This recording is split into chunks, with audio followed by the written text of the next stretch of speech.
दोस्तों, वीडियो शुरू करने से पहले कृपया आप मेरे चैनल को सब्सक्राइब जरूर करें और साथ में बेल आइकन को भी दबा दें ताकि मेरे नए वीडियो का नोटिफिकेशन आपको मिल जाए। और अगर वीडियो अच्छा लगे तो कृपया लाइक, कमेंट और शेयर जरूर कीजिए। अब देर न करते हुए आज की साखी शुरू करते हैं। एक बार श्री गुरु नानक देव जी और भाई मर्दाना अपनी उदासियों के दौरान लोगों का उद्धार करते करते जा रहे थे।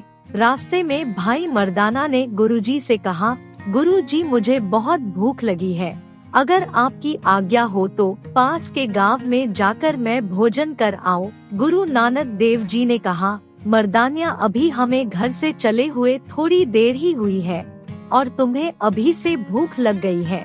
मर्दाने ने कहा, गुरुजी आपको तो भूख लगती नहीं है, आप तो खुद करतार हो, लेकिन मैं तो एक इंसान हूँ। गुरु नानक देव जी ने मुस्कुराते हुए कहा, तुम एक काम करो, पास के गांव में चले जाओ, वहाँ जाकर गांव वालों से कहना कि मैं गुरु नानक देव जी का शिष्य हूँ और मैं भोजन करना चाहता हूँ।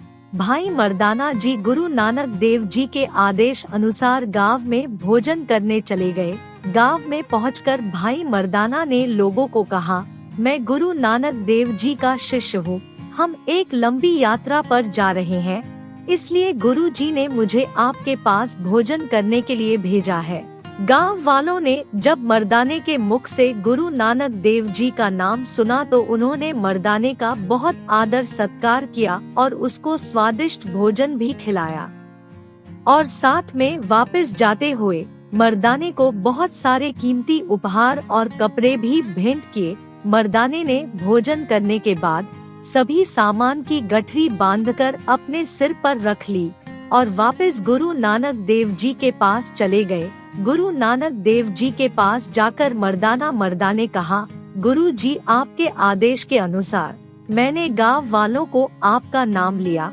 आपका नाम सुनकर गांव वाले बहुत प्रसन्न हुए, उन्होंने मेरी बहुत इज्जत की और मुझे स्वादिष्ट भोजन भी करवाया और वापस आते हुए बहुत सारे कपड़े और आपके लिए कीमती उपहार भी दिए। गुरु नानक देव जी मर्दाने की मंदबुद्धि वाली बातें सुनकर मुस्कुराए। उन्होंने मर्दाना को कहा, मर्दाने एक बात बताओ, हम इन कीमती उपहारों का क्या करेंगे?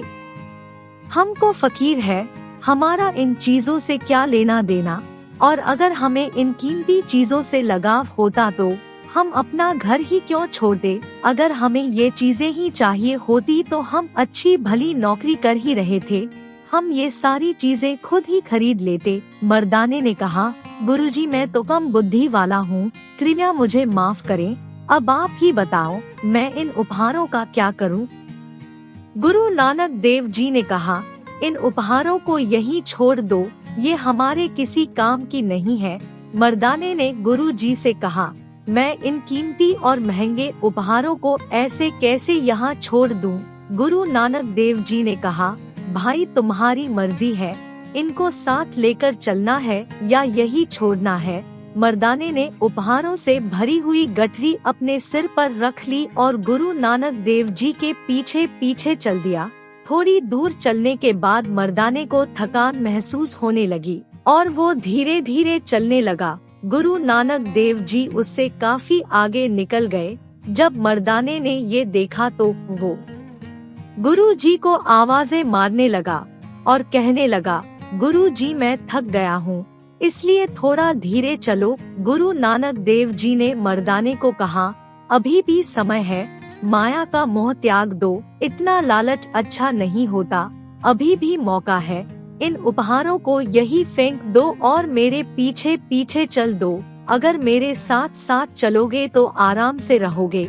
भाई मर्दाना ने बुझे मन से थोड़ी बहुत चीजें वहाँ पर जरूरतमंद लोगों को दान कर दी, लेकिन जो कीमती उपहार थे उनको मर्दाने ने अपने पास ही रख लिया और गुरुजी के पीछे पीछे चल दिया। मर्दाने का बोझ थोड़ा कम हो गया था, इसलिए अब मर्दाना गुरु नानक देव जी के साथ साथ चलने लगा, लेकिन थोड़ी दूर चलने के पश्चात मर्दाना फिर थक गया और पीछे रह गया। उसने फिर गुरु नानक देव जी को आवाज लगाई, गुरु जी थोड़ा धीरे चलो, मैं पीछे रह गया हूँ। गुरु नानक देव जी ने मर्दाने को कहा, इन उपहारों का मोह छोड़ क्यों नहीं देता? ये माया का जाल है, जब तक तुम इसको त्यागोगे नहीं तब तक तुम्हें परेशानियां ही आएगी। जब तक ये बोझ तुम्हारे सिर पर रहेगा तुम इसी तरह परेशान ही रहोगे। मर्दाने ने गुरु नानक देव जी की बात सुनकर सारे उपहार लोगों में बांट दिए। अब मर्दाना जी के हाथ में सिर्फ रबाब बची थी और वो आराम से गुरु नानक देव जी के साथ चलने लगा। गुरु नानक देव जी ने मर्दाना को समझाया, मर्दाने ये लालच बहुत बुरा होता है, ये इंसान को आगे नहीं बढ़ने देता और इंसान इसी में फंसता चला जाता है और आखिर में दम तोड़ देता है। इस तरह से संसार भी लालच में फंसा हुआ है और अपने इसी लालच की वजह से लोग हमेशा दुखी रहते हैं। संसार में लोग माया के लालच का बोझ सिर पर लेकर ऐसे ही घूमते रहते हैं। इंसान दुनिया में ऐसे ही बोझ को लेकर थक जाता है, लेकिन मोहवश इसको अपने सिर से उतारता नहीं है, इसको त्यागता नहीं और इसीलिए इंसान अपने जीवन में कभी खुश नहीं हो पाता। असल में खुशी तो इंसान को मोह माया त्याग कर ही प्राप्त हो सकती है। मर्दाने ने गुरु जी से कहा, गुरु जी आप ठीक कह रहे हो, लेकिन मैं मंदबुद्धि वाला हूँ, कृपा करके मुझे इस बात को अच्छी तरह से समझाओ। मेरे पास इतनी बुद्धि नहीं है कि आपकी बात आसानी से समझ जाऊं और आप मुझे ये भी बताओ कि बिना माया के गुजारा कैसे संभव है। गुरु नानक देव जी ने मर्दाने को कहा, तुम ठीक कह रहे हो, लेकिन तुम मेरी बात को अच्छी तरह से नहीं समझे। मेरे कहने का मतलब ये है, इंसान अपनी जरूरत के हिसाब से माया का इस्तेमाल करे। माया को ग्रहण करना और उसका गुलाम बन के रहना दोनों अलग अलग बात है। जिस तरह तुम बिना जरूरत के गठरी सिर पर लादे हुए थे, अगर तुम अपनी जरूरत के हिसाब से उसमें से निकालकर कपड़े पहन लेते और बाकी वस्तुओं को लोगों में बांट देते तो तुम्हें इतना परेशान नहीं होना पड़ता। नए कपड़े पहनना तुम्हारी जरूरत हो सकती थी, लेकिन उनको अपने सिर पर लाद कर घूमना वो तुम्हारा लालच है, तुम्हारी तृष्णा है, तुम्हारे दुखी होने का असल कारण है। और यही इसी संसार में चल रहा है। हर इंसान अपनी जरूरत से ज्यादा चीजों को प्राप्त करने की कोशिश करता है और जब वो उसको नहीं हासिल होती तो वो दुखी होना शुरू हो जाता है।